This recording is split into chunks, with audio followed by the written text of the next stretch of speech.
confession. I've watched Legends of the Fall maybe 5 times since September. I even watched it once with the director's commentary. And this film ticks off a lot of boxes for things I love. It's epic, romantic, tragic, historical, and it's old-fashioned. I think it's beautiful, and I love it.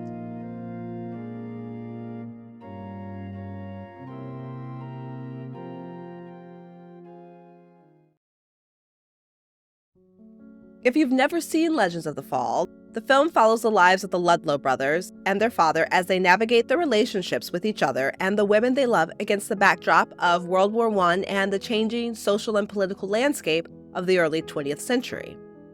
The family lives in rural Montana, and it is against this beautiful scenic backdrop of nature and wildlife that these brothers struggle with their demons and personal conflicts. They are forced to confront the challenges and tragedies that threaten to tear their family apart. You say that again, and we're not brothers. The 3 sons are Alfred, played by Aidan Quinn. He's the oldest, the most reliable, the most level-headed, but he's also the most boring. He's old faithful. Then there's Tristan, played by Brad Pitt. He's the middle son. He's wild and free-spirited and exciting and passionate. And of course, he's the romantic hero of the film. And then there's Samuel, sweet Samuel, played by Henry Thomas. I love Henry Thomas, especially all the stuff he does with Mike Flanagan, who I also love. He plays the youngest brother, who is sweet and innocent. As evening fell, a maiden stood at the edge of a wood.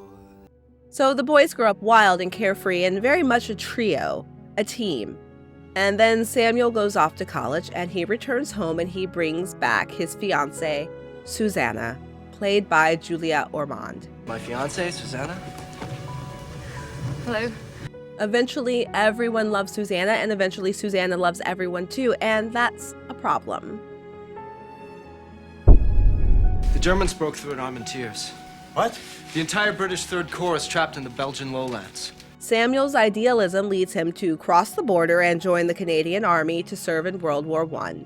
And because they are protective of their baby brother, Alfred and Tristan join too.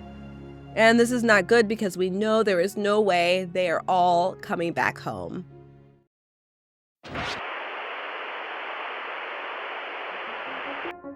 So I'm going to summarize the drama that follows because it's fast and hard and there's a lot. Samuel dies on Tristan's watch. Tristan goes mad. Alfred returns home. They bury Samuel's heart, which Tristan has cut out. Alfred makes a play for Susannah. I'm in love with you. Susannah says, no thank you. I don't think so, Alfred. Tristan eventually does return home, but he's suffering from severe PTSD, and he begins a relationship with Susannah. Alfred, who's still in love with Susannah, doesn't like it, so he leaves for Helena, Montana, and he begins to make a name for himself away from the family. Tristan, he's suffering from his demons, and he leaves. Susannah says she'll wait until he comes back. Tristan says, don't. So she marries Alfred. Tristan does eventually come back. He becomes a bootlegger. Alfred becomes a politician, which everyone hates. Screw the government. Susannah is miserable. And then eventually, over the years, everyone dies because everybody dies. There really is a lot going on.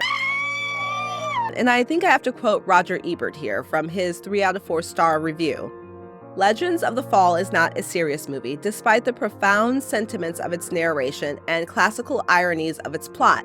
It is a high-class horse opera, emphasis on opera with an abundance of operatic coincidences, passions, loves, losses, overwrought arias, and heart-wrenching soliloquies. On that basis, it is enormously entertaining, a throwback to the days when Hollywood didn't apologize for passionate stories, and I think that is a perfect description of why this film works for some people.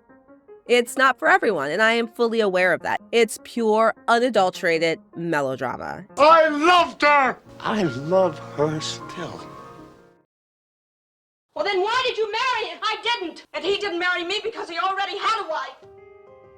In the 40s, the movies were awash with melodramas, and the most prolific subgenre was the women's picture. Stories of strong women organized around the perspective of a female character, which addressed a female spectator through cinematic concerns, socially and culturally coded as feminine. It's not fair. You're never going to be divorced because you don't want to be. These films were the bread and butter pictures that people like Norma Shearer, Joan Crawford, and Bette Davis made. Melodramas in the 1950s took on a whole new status with these lush, beautiful, over-the-top Technicolor stories directed by people like Douglas Sirk, and films like Written on the Wind and Imitation of Life. And part of the bad rap melodramas get is definitely due to the fact that they are films that are coded as feminine. They are directed mostly at a female audience, and because of that, they are seen as a lesser genre. Play, did you just see The English Patient? Didn't you love it? No. But the world of melodrama is a world of exciting, heightened emotions, passions, and extremes. And when a story or movie avoids too many obvious cliches and emotional manipulations, melodramas can take viewers on an epic journey through the highs and lows of love, adventure, and romance. Sure, there may be insane plot twists and over-the-top characters,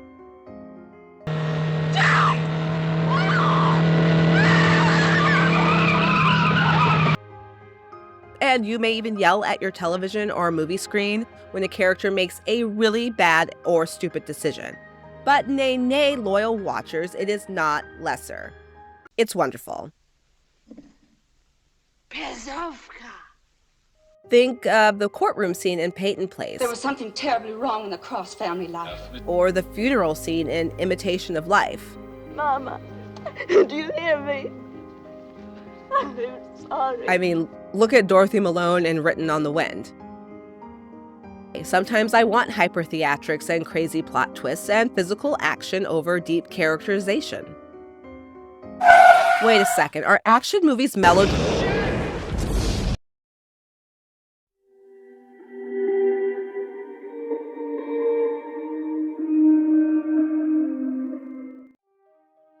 In our modern world, so steeped in so much cynicism and sarcasm, in a weird way, I found all my rewatchings of Legends of the Fall to be emotionally cathartic. Did I cry? Yes. Yes, I did. More than once. And the film's open embrace of sentimentality and its old-fashioned epic style of filmmaking, which by the time of its release in 1994 had already gone out of style, will forever work for me. I must add that in the midst of all the drama of the story, there is an attempt to examine some serious themes and ideas, and it deals with some better than others. It does tackle the push and pull of modernity versus tradition in the first quarter of the 20th century. Small towns like Helena, Montana become big cities, and you see the horse coexisting with the automobile. There's a discussion of the brutality of American westward expansion and the role of duty and honor and masculinity in the face of the wholesale slaughter of war. Well, we've already lost 2 of our cousins at the Marne. And we've never even met, and don't talk at me, boys, if I've never seen a war. And there's an exploration of what it means to be a man in a rapidly changing world. Tristan has a very hard time being open emotionally and dealing with his feelings, and that causes him to self-destruct. Then there's Alfred. He's ambitious, disciplined, and driven, and he desperately wants his father's approval, and he clashes mostly with Tristan because Tristan is impulsive and passionate and a rule breaker. And then there's Susannah. She comes out west with Samuel, and she becomes part of the family, first as Samuel's fiancée, then as Tristan's fiancée, and finally as Alfred's wife. But through it all, there is always a sense that Susannah is holding back. There is a passionate woman underneath her mask of refinement. She's got ideas. She's got a worldview. We never hear what Susannah thinks about these things firsthand. Mother has told us of your sympathy for the social reformers. She's got these ideas and theories, and she's...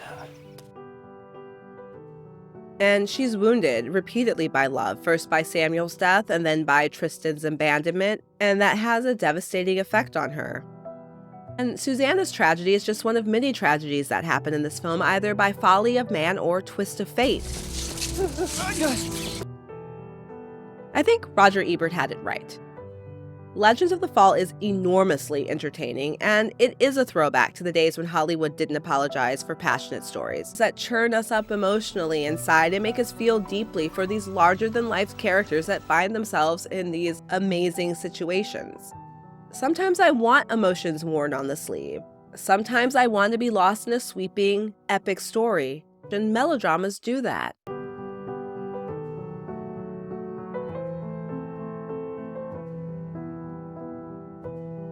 There are 8 million stories in the cinema cities.